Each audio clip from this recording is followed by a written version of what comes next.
So welcome to the next video on nouns. We're continuing the romp through Duff's chapter 3. We've looked at we first of all looked at the masculine noun, and we looked at how we could construct the masculine noun, and indeed the fact that it has 5 cases. So we looked at the nominative, vocative, accusative, genitive and dative, singular and plural of the masculine noun logos, and saw that the grammatical structure of the noun was provided by the ending, so the os, on and so on. We then looked at the neuter second declension noun, so we actually worked on both the masculine and the neuter.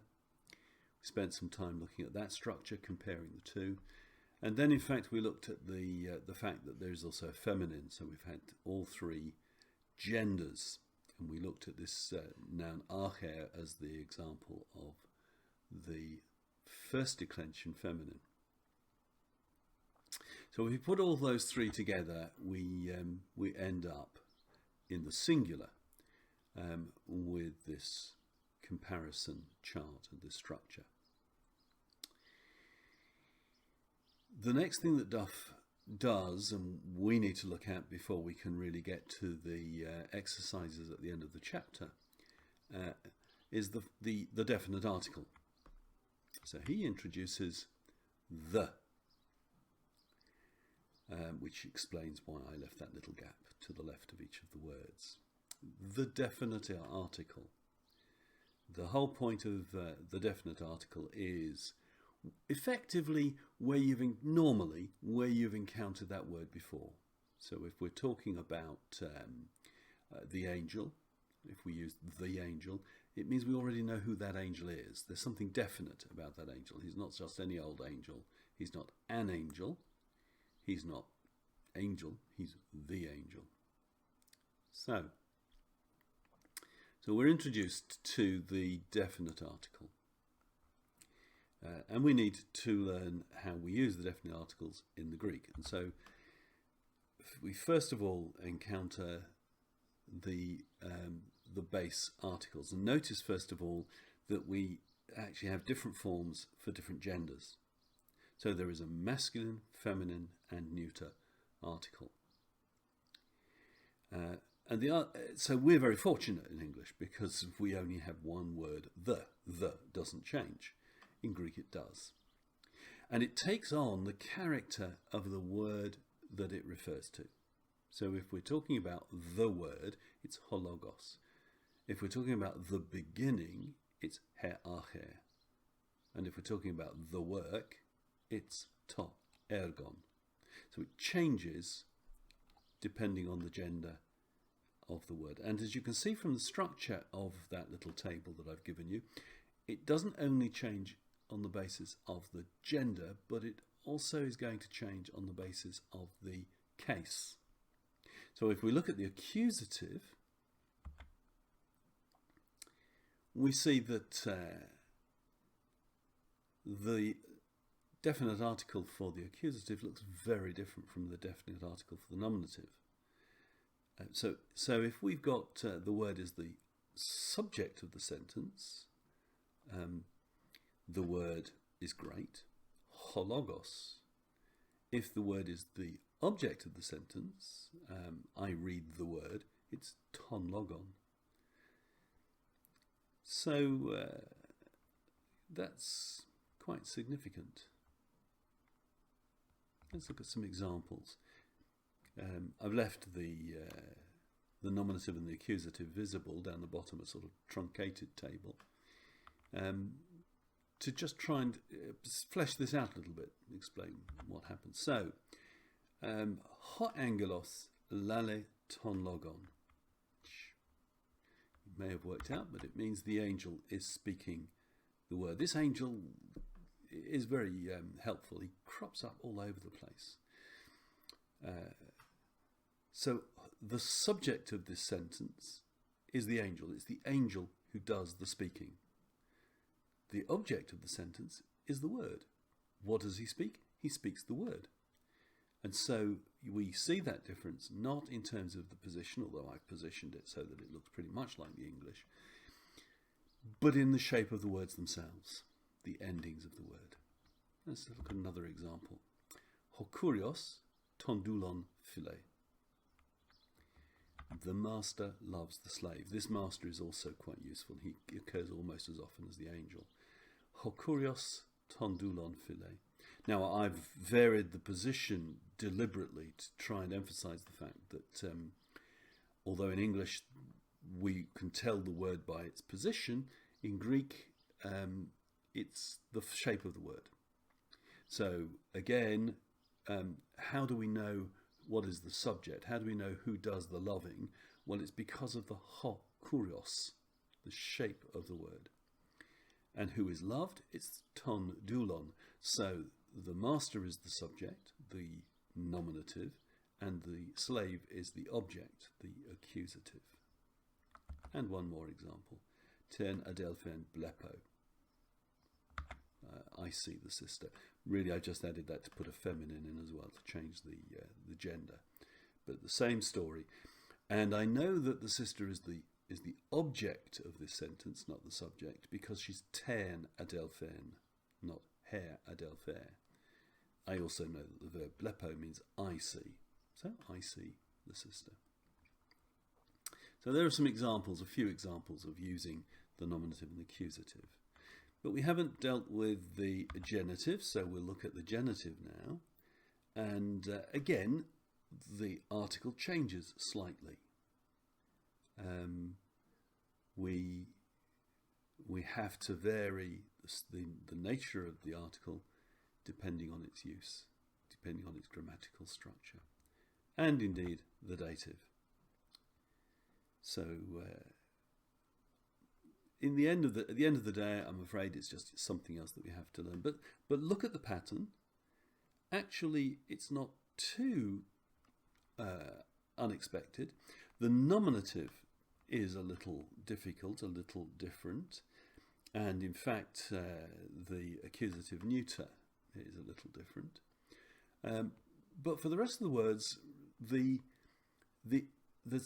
latter part of the article matches the end of the noun, the ending of the noun. So basically, you take off the ending, you remove the stem, you get the ending, and you add the tau, and hey presto, you've got the article. So it's ton logon, ten archen, tu logu, tes arches, and so on. Now the only exceptions are the nominative, and you have to learn those separately effectively, and it still remains true that the accusative takes this in neuter takes the same form as the nominative neuter. So the accusative neuter retains the to, the unusual form.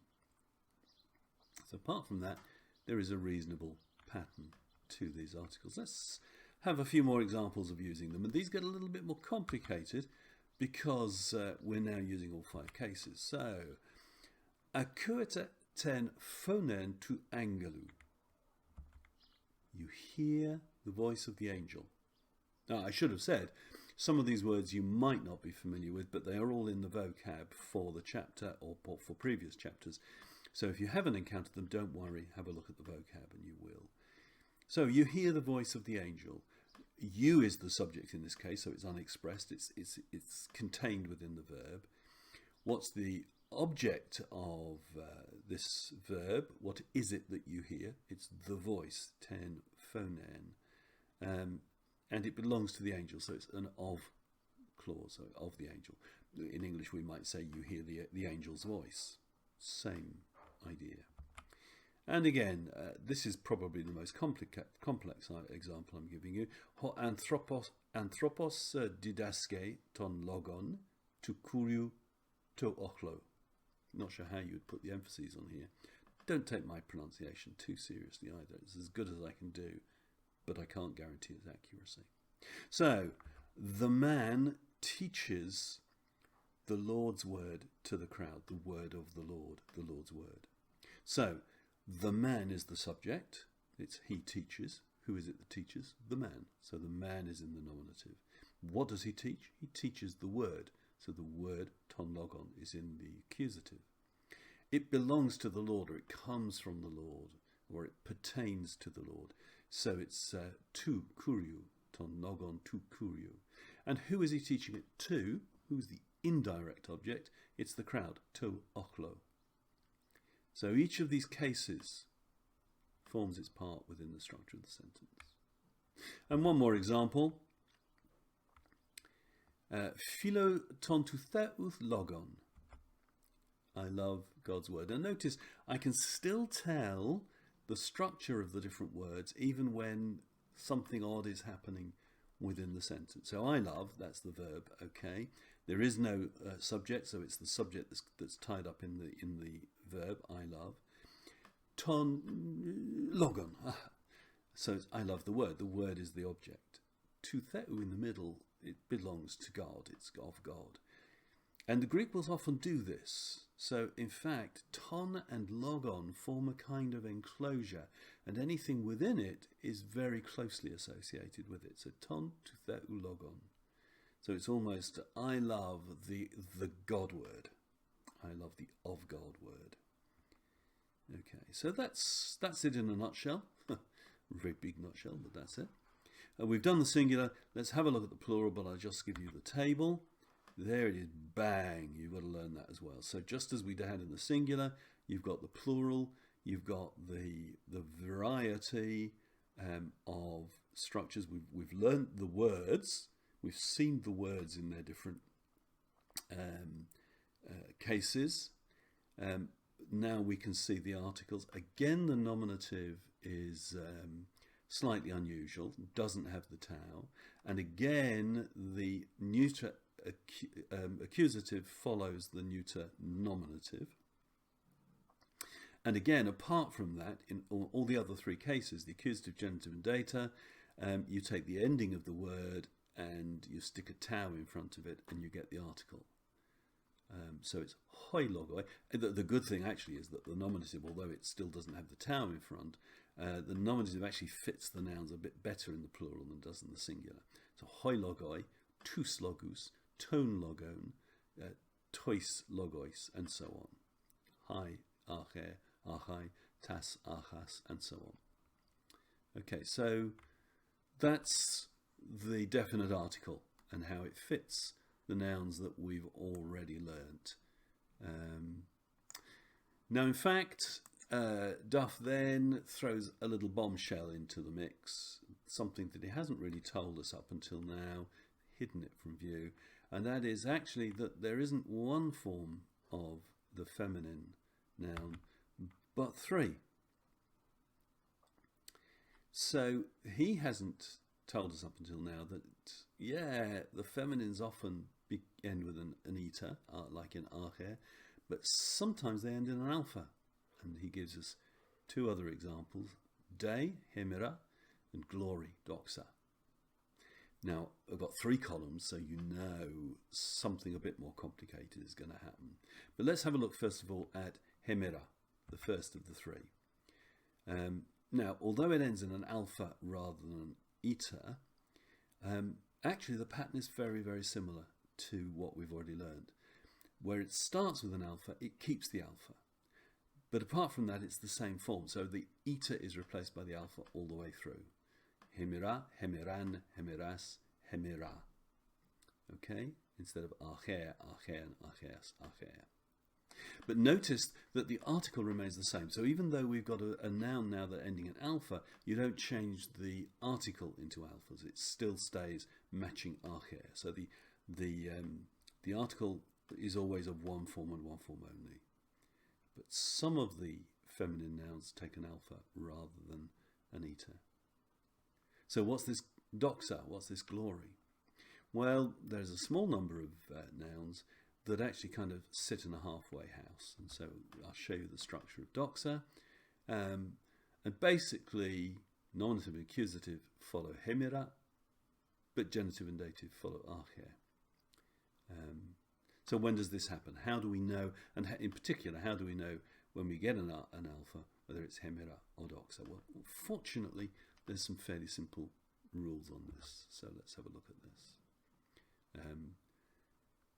Basically, when the stem of the noun ends in a vowel or a row, it has an alpha. Now, there's historical reasons why this would be true. In fact, this is the original structure of the word, really, and it's changed to an eta in certain contexts. But where there's a vowel or a row, it's an alpha. If that's not true, where there's a stem that ends in an S sound, so sigma itself, x, x, or z, then in fact it also starts with an alpha, but it follows doxa, so it will change to eta in the genitive and dative. Where it's some other consonant other than those, then it follows arche. So at least that's reasonably straightforward rules. We can sort of understand that, can't we? So those are the three types of feminine, the first declension feminine nouns.